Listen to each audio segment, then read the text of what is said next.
Assalamualaikum warahmatullahi wabarakatuh. Jumpa lagi bersama saya di channel YouTube saya, Dede Sumarna. Hai sobat YouTubeku dimanapun kalian berada dan entah siapapun itu ya, semoga kalian itu selalu diberi kesehatan, diberi kemudahan, dan diberi kelancaran dalam menjalankan suatu apapun.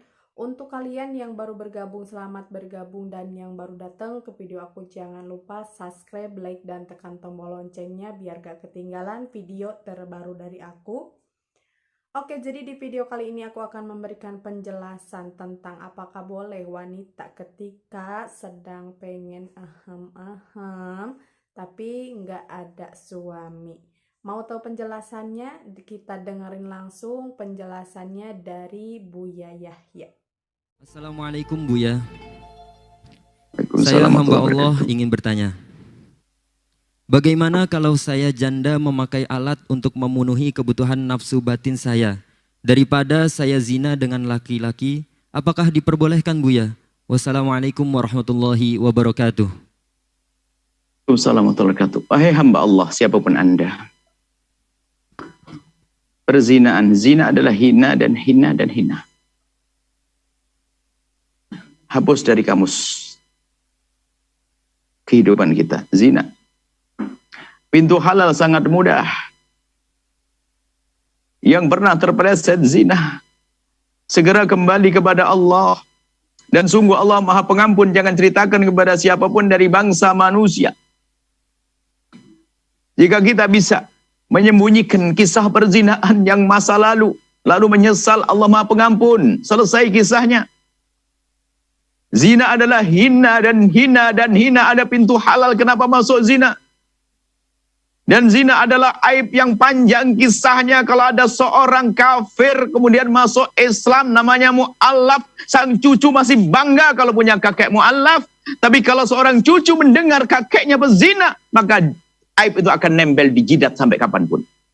Kehinaan itu halal mudah. Wahai wanita yang solehah yang bertanya, bukan daripada zina. Tidak ada zina. Zina adalah kerendahan. Wanita yang memusuhi Nabi waktu itu, Hindun, memusuhi Nabi. Sampai begitu bangganya, senangnya di saat Sayyidina Hamzah terbunuh. Sampai dibelah dadanya, digigit hatinya. Sampai digelari wanita tersebut dengan Akilatul Akbat. Yang makan hatinya Sayyidina Hamzah. Allah beri tobat kesadaran suatu ketika nanti. Pada akhirnya masuk Islam. Dia masuk Islam. Suatu ketika setelah masuk Islam diajak berbaiat oleh Rasulullah. Wahai wanita-wanita, berbaiatlah, berjanjilah denganku. Mereka bertanya, janji apa ya Rasulullah? Berjanjilah kalian untuk tidak menyekutukan Allah. Baik, kami berjanji untuk tidak menyekutukan Allah.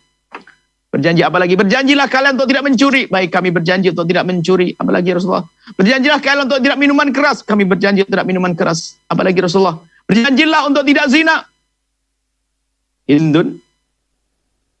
Sayyidatina Hindun berkata, ya Rasulullah, atas dil hurratu, ya Rasulullah, apakah kebayang orang seperti saya yang lakukan zina sampai harus harus berbaiat? Nggak kebayang dalam kamusnya zina, itu nggak kebayang. Untuk wanita mulia nggak kebayang zina, ini bayangkan. Hindun sebelum masuk Islam dengan petualangannya seperti itu. Tapi biarpun dia tidak Muslim saat itu, belum masuk Islam, nggak kebayang namanya zina. Kehinaan zina. Tapi kami ingatkan kepada siapapun namanya manusia yang pernah kepleset dalam zina, pintu maaf Allah sangat luas.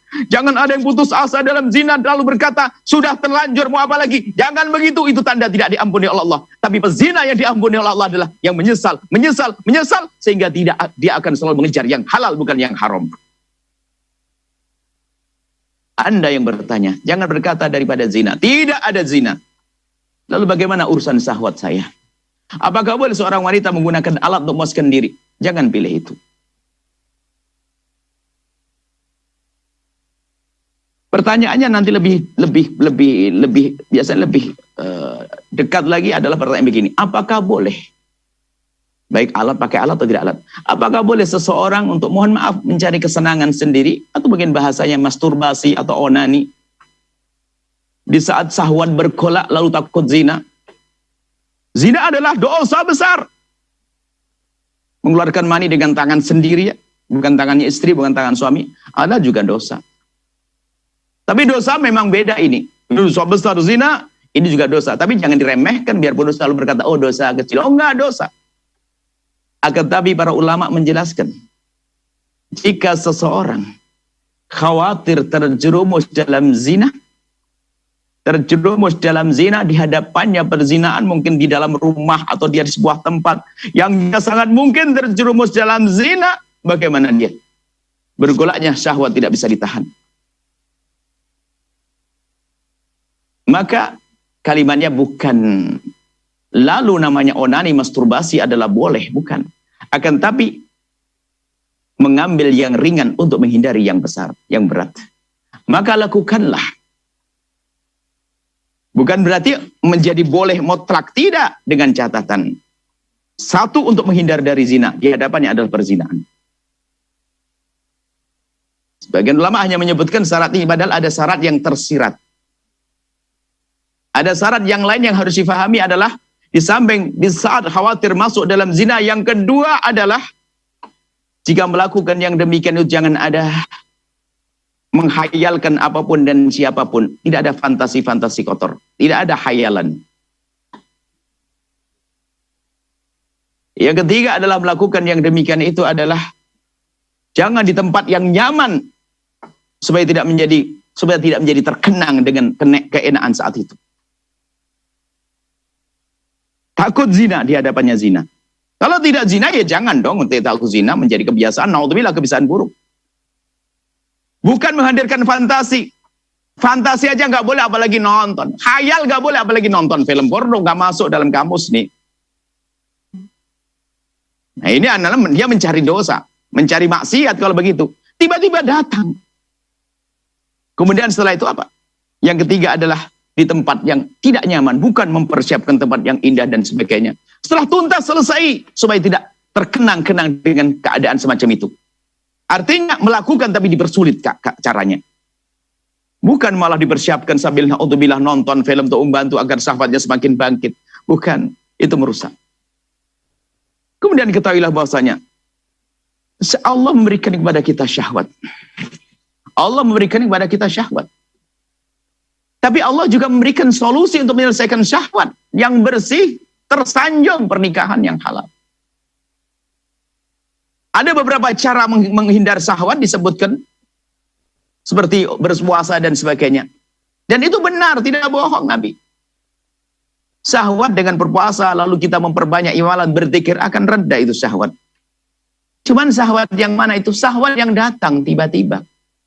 Sebab bermasalahnya hari ini adalah syahwat ada dua. Yang pertama adalah datang tiba-tiba. Kalau tiba-tiba ada syahwat datang, kita mengalihkan pandangan saja, insya Allah sudah hilang. Berwudu, sholat, atau pergi kumpul sama orang, bebas. Tapi yang menjadi masalah hari ini dan hari ini dan hari ini adalah masalah apa? Syahwat yang kita undang. Bagaimana kita akan mengusir syahwat yang kita mengundangnya dengan mengintip foto-foto yang tidak layak, melihat gambar-gambar yang tidak layak. Dan syahwat diundang lalu dia bicara, saya akan mengusir syahwat saya. Anda berbohong. Syahwat diundang, bagaimana diusir? Beda. Kalau syahwat bergolak, datang tiba-tiba, mudah diusir. Ini adalah nasihat untuk semuanya. Biarpun suami istri jangan. Jangan percaya dengan omong fatwa picisan bahwa suami istri boleh nonton film kotor. Oh tidak. Itu sebenarnya akan membiasakan kita dengan hayalan-hayalan kotor. Sehingga seorang suami menggauli istrinya bukan membayangkan istri, yang membayangkan yang lainnya. Dan itu akan menjadikan di saat sendiri, dia akan mengarah sendiri akalnya untuk nonton yang kotor itu. Bahaya. Ini pendidikan. Kalau ada di antara kita yang pernah punya permasalahan kebiasaan nonton yang seperti itu, ayo kita perlahan. Allah Maha Kasih. Banyak istighfar, minta ampun kepada Allah, minta tolong kepada Allah agar kita dientaskan dari demikian itu. Baik ini. Jadi bagi penjawaban kita, karena ini menyangkut banyak hal. Kita kalau menjawab mohon maaf kalau harus panjang karena tidak ada hubungannya itu saja. Hubungan dengan macam-macam. Kalau sudah orang beli alat berarti kan sudah niat seperti orang mendatangkan syahwat. Sehingga dia melihat alatnya saja itu sudah syahwat nanti. Makanya jangan, nggak boleh dengan syahwat itu. Biarpun untuk darurat bukan dengan alat tersebut. Kalau alat kan sudah dibuat sedemikian rupa untuk bisa memuaskan syahwat. Bukan akhlaknya orang beriman. Bagi siapapun yang pernah melakukan kehinaan yang paling hina, zina sekalipun, atau kebiasaan dengan alat tersebut, atau kebiasaan dengan memuaskan syahwat tanpa ada, kebiasaan nonton film-film kotor, Allah Maha Pengasih. Allah Maha Pengasih. Allah Maha Penolong kepada hambanya. Yuk kembali kepada Allah. Sesalilah dan sesalilah. Mari kembali kita menjadi hidup yang baik. Cari yang halal. Mudah untuk mencari yang halal. Biasanya susah mencari yang halal itu yang membuat susah kita sendiri.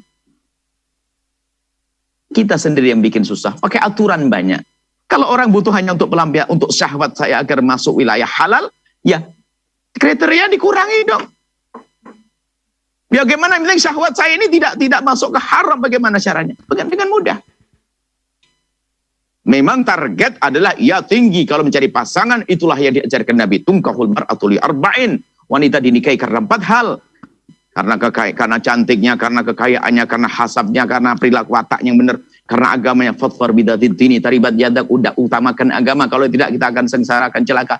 Itu memang betul seperti itu. Cuman kadang saat tertentu harus membuka pintu halal, dia pun belum mendapatkan kriteria tersebut. Karena apa? Zina hari ini begitu mudah dilakukan. Kalau pintu halal tidak kita buka dengan mudah, maka ketahuilah pintu-pintu haram yang dikirim oleh musuh Allah akan mudah kebuka untuk kita. Naudzubillah. Semoga Allah menjaga keluarga kita. Semoga Allah menjaga kita semuanya. Yang pernah terjerumus dalam kehinaan, semoga bisa menghentikannya dengan diganti oleh Allah dengan segala kemuliaan. Dibencikan kepada keharaman, dan sungguh Allah Maha Kasih. Wallahu a'lam bishawab.